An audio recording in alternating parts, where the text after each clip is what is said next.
True to his words, Zach came back in about 3 days. The one thing he said was that the military had taken care of things.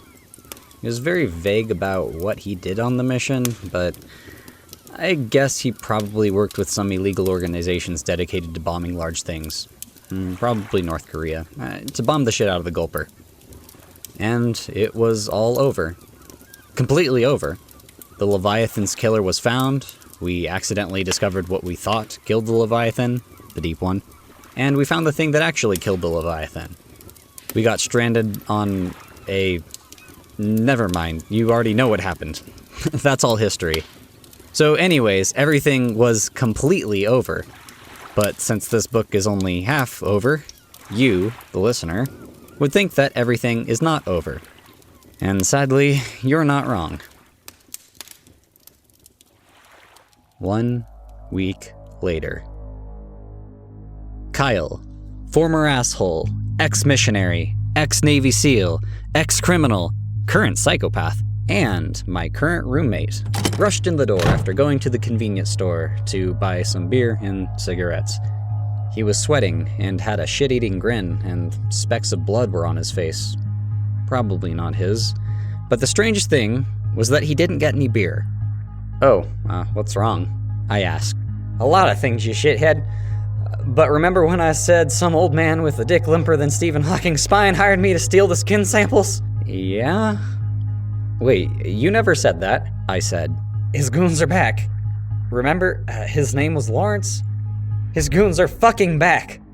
I was at Earl's and 2 weird 7-foot-tall John Cena-ass looking guys jumped out of black SUVs holding knives and tried to jump me. I beat the shit out of them, and Carl came out with his huge fucking shotgun and scared the shit out of the goons' backup. And I ran off because I didn't want to get charged by the police. I don't exactly have a good relationship with the law." "Are you sure those guys were his goons?" "Yeah," Kyle replied. "They said, 'Lawrence needs to speak to you,' and they tried to kidnap me." "Who's Lawrence?" I asked. "The guy who wanted me to steal the skin samples. You know, the poacher, scientist, dickhead." "Oh, well, I guess it's all okay. They probably didn't follow you, so I guess we're okay." Shit! Shit. "Get down," Kyle said. "What?" "They're back. Holy shit. Holy fucking chicken shit. They found me. They have guns." "Those kids are really in love with you," I said. I looked outside and sure enough, a black pickup truck and an SUV had pulled up in front of my driveway. In the simplified version of words, we were fucked. "Get the bat," I said. "What?" "The baseball bat, the one you left here," I told him. "Oh, don't you have any guns, you little pacifist?" Kyle reached over and pulled the baseball bat out of the umbrella rack. I grabbed a thin glass beer bottle Kyle left laying around, and I was about to tell Kyle to wait for the guys to come inside, and then to ambush them. But then I saw one of the goons step out of his pickup truck. He was 6'5" and looked like he wrestled trees since he was a kid, with a handlebar mustache and a leather jacket and sunglasses. And he had a fucking pistol in his right hand and a plastic bag in the other. These guys were either going to kidnap or torture us, and I preferred none of the two.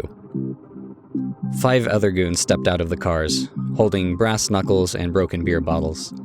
You think the neighbors would do something about it, but they lived a good distance away, and they were yeehaw rednecks and didn't give a fuck about generally just anything. "Holy shit," I said. "Those fucking clowns have guns. You know what? Never mind, let's just hide upstairs." Kyle lowered his bat and stopped smiling. "Aw, you little pussy. No wonder why I bullied you so much. Wait, why don't you have a fucking gun? I keep losing mine. Borrow one from Zach." We locked the doors, rushed upstairs, and hid in my room, just as the leader of the Hillbilly Vigilante Squad, Leatherjacket, yelled death threats as he kicked the door. I grabbed the phone, and instead of calling 911, I called Zach, because he was more reliable than a few small-town cops. Also, a wise man, I can't remember who, once said, "Fuck the police coming straight from the underground." And also, he was a head taller than most of these guys, who were pretty tall and buff as fuck. Almost immediately, Zach picked up. "Yeah." I'm in sort of a problem here," I said. Leatherjacket and his goons were now kicking the door and still yelling death threats, and how he would beautifully rip our heads off and piss down our throats while we were still alive. but I doubt a guy like him even knew basic human functions. Nice. There's a bunch of these things trying to break in and kidnap Kyle and me, and I don't think they're sober or sane. All right, I'm on my way. Zach said, and he hung up. That left me and Kyle stuck in my shitty little room while Leatherjacket kept screaming threats at us. My heart just about stopped when Kyle did something extremely stupid. Hey, do you guys mind shutting the fuck up? He had just given away our position. In an instant, the thugs stopped shouting. Everything went silent, and the thugs all looked up at Kyle, staring at them from the upstairs window. I grabbed Kyle's shoulders and pulled him back inside, and I shook them to the point where I thought they would get dislocated. Kyle, you stupid dumbass! They know where we are now! Yeah. I have an idea. Kyle spit on my face and made what I assume was Star Wars laser noises as he stood up, hit a loose brick in the wall behind the closet with a hammer that was so conveniently lying around, and picked up the brick. I could see where this was going. He looked at me, smiled with a weird grin, and threw the very heavy brick from the second floor at one of the goons. I rushed to the window, and sure enough, one of the goons was laying on the ground, knocked out. But he was probably dead, judging from the blood and brain matter pooling on the dirt. Leatherjacket and his crew looked up as Kyle prepared to throw another brick. And that was when I heard a gunshot, and Kyle slowly recoiled into the room, with a half-broken brick with a bullet hole and a smug face. Well, fuck me in the balls, he said. That didn't work. Of course it didn't. This isn't Home Alone, you idiot. Right then, the goons broke into the house, yelling and smashing things. And also, right then, I saw a behemoth 4x4 tactical armored pickup truck parking quietly just a stone's throw away.